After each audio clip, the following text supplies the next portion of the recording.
If present world population growth continues, in 900 years there will be 1,000 people per square foot of land surface. I'll be back in a moment with the amazing fact about standing room only.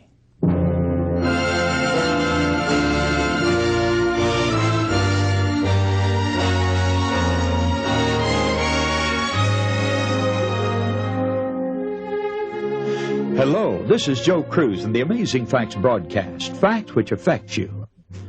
You know, there are just about 5 billion people in the world, and we're adding 80 million more every year. In all the wars of the United States, that is the Revolutionary War, the War of 1812, the Mexican War, the Civil War, the Spanish-American War, World Wars I and II, Korea, and Vietnam, we've had roughly 600,000 battle deaths.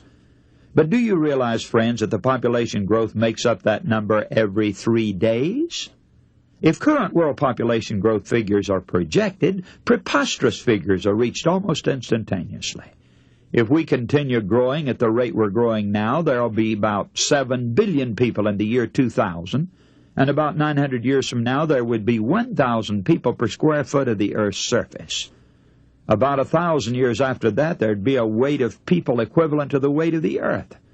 And 2,000 years later, the entire universe would be solid people, and the ball of people would be expanding at the speed of light. But we're already in grave trouble right here and now. The world population is doubling at the rate of once every 35 years.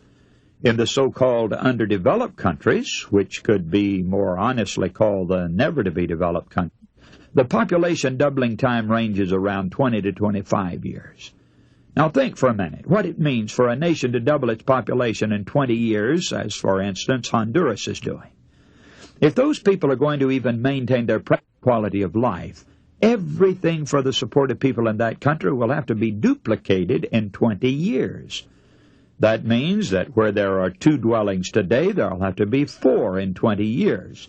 A road with a certain capacity today will have to have double that capacity in 20 years. It will be necessary to double farm production, double imports, double exports, and so on. Now the job of doubling everything in 20 years would be a colossal one for a nation like the United States.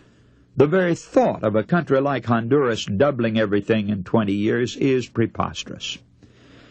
As Professor Borgstrom of Michigan State University wrote, the world is basically a worldwide network of slums with a few islands of affluence. Roughly only 15% of the world's people have anything similar to the quality of life of the average American. End of quotation. Now, these sobering facts bring to light the reality that in the very near future the world faces a major food crisis. Over 3.5 million of the world's population died in a recent year from starvation, and 66% of the world's population goes hungry every day, and 50% die without ever having known a full stomach. Now, is this condition just? Of course not. Will it worsen? Yes. Jesus, who knew that only his second coming could cure this state of affairs, notified us that a sign of his coming would be famines in divers places. Now think of the terrible starvation and famine that have come to various countries, friends. East Pakistan, for example. Famine that drives 10 million of them over into an already starving India. Senator Kennedy, visiting Pakistani refugee camps, referred to the situation as the greatest human disaster of our time. Now these facts are hard for us to be comfortable about here in North America, friends, and it's hard for us to grasp them as well. There have been some news items indicating that the birth rates in both the United States and Canada are now the lowest in history, and with modern means of farming, there is no end in sight as to the quantity of food surpluses which we seem capable of producing. It's currently estimated that with present farming methods, the world is capable of growing enough food to feed well over 40 billion people. In short, 10 times the population of today's world, and with enough to spare. South America's agricultural lands alone could support 9 billion. Yet, the tragic truth is that the world is on the verge of mass starvation. In Cuba, bread is the only food that is not stringently rationed at this present time. In the streets of Calcutta, a mother will chop the limbs off her infant as a means of soliciting sympathy and a few rupees from Westerners. By the year 2000, there will be 7 billion people in our world. A seemingly hopeless problem for political science is how to utilize the world's labor force to produce the needed food to offset famine. One report reveals that 1 out of 4 of the world's workers are usually unemployed, and the situation is getting worse rather than better. The Stanford biologist Paul Ehrlich, in headlining articles quoted throughout the world, reckoned that, quote, "There's not the slightest hope of escaping a disastrous time of famine in the near future. It is shockingly apparent that the battle to feed man will end in a rout." End of quotation. You know, a group of 172 eminent people from 19 countries, including 39 Nobel Prize winners, have petitioned the United Nations to halt the population explosion by any and every means. Unless drastic steps are taken, they say, there is in prospect a dark age of human misery, famine, and unrest, which could generate growing panic, exploding into war fought to appropriate the dwindling means of survival. End of quotation. Well, one expert has written that during the next half dozen years, food production would have to be tripled to meet the nutritional demands of the world. It will be fortunate, friends, if it can be increased by 65%. In fact, there was no increase in the combined output of the world's farms and fisheries, while the population increased 2.7%. Of the additional billion people who are expected in the Earth's population over the next decade, 3/4 of them will be added to the very poor countries. Annual incomes average 1/200th what they are in the United States and Canada. But the United States is by no means exempt from the bleak picture. A government study revealed that we have only a 40-day supply of processed food available in case of famine, 9-day supply on housewives' shelves, 15-day supply with retailers, and 16-day supply with wholesalers and factories.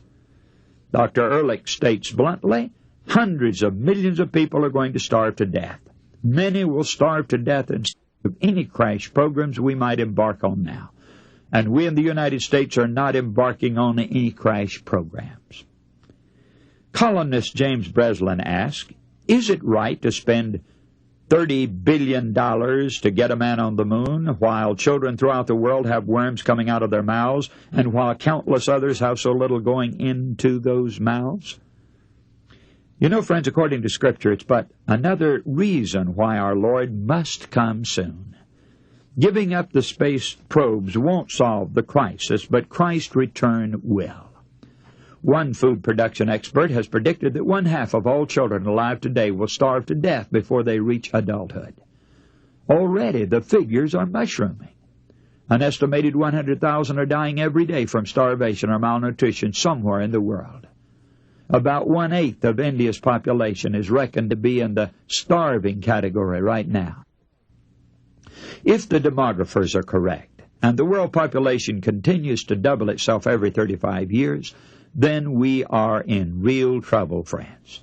From the present almost 5 billion, we would zoom to almost 7 billion by the year 2000, and to 14 billion just 35 years after that.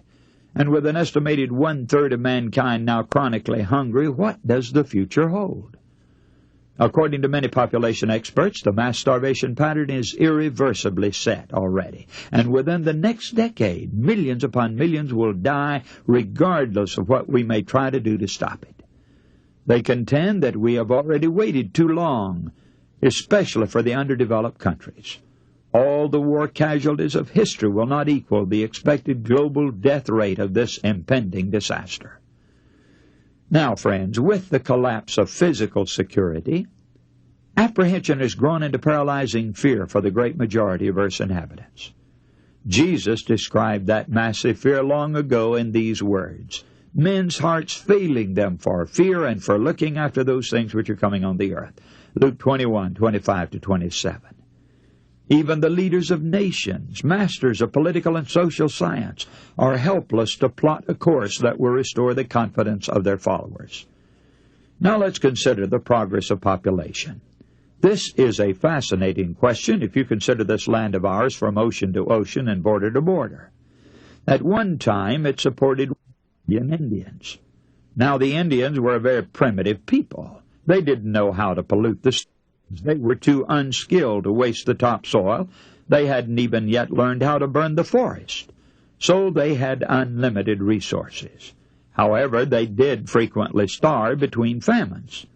Now, since we're more civilized, we've washed the topsoil down the drain. We've the forest and polluted the streams, but we have 200 billion people living on this same land where Indians starved. Now, in this country, I should say not 200 billion, we actually have about 300 million, I think, now, as far as the population of this country is concerned. All right, in this country, we have almost 10,000 more people for breakfast every morning, or 295,000 new native-born citizens every month. We enjoy the highest standard of living in the world, and we're the only nation on earth that's plagued by surplus. Now, it's a grim fact that 2/3 of the world goes to bed hungry every night, and in America, we beat our kids to make them eat. What is it that we have that these Indians didn't have? Certainly it isn't resources. It's a complex matter, and yet a simple one also. We have 3 interrelated factors: democracy, technology, and free enterprise. You can't argue which one is the more important. Let's take a look at what this combination of democracy, technology, and free enterprise does. Automobiles were invented in Europe. They were a much better automobile and further advanced. They had them years before this country did, but there was no democratic climate in Europe that could have produced a Henry Ford with his absurd notion that the working man or the ordinary people should be entitled to automobiles. Neither were there any working men in Europe who thought they had a right to an automobile. Now let's take technology. This is the machine that multiplies a man's strength by 1 billion times. One anemic citizen pushes a button and does the work of 1,000 coolies. This is technology. It gives us the accuracy to measure things to the thousandth of an inch. The result of democracy, technology, and free enterprise is productivity. We have a fantastic standard of living for the simple reason that up until now, the American working man has outproduced anybody else on earth. We have the highest paid coal miners in the world. Also, we have the man that produces 6 times as much coal as anybody else. You can take it down the line in all kinds of things. But it's the productivity that created the wealth which gives us our standard of living and which permits us to afford both democracy and culture with inside plumbing. Well, do you know what I believe, friends?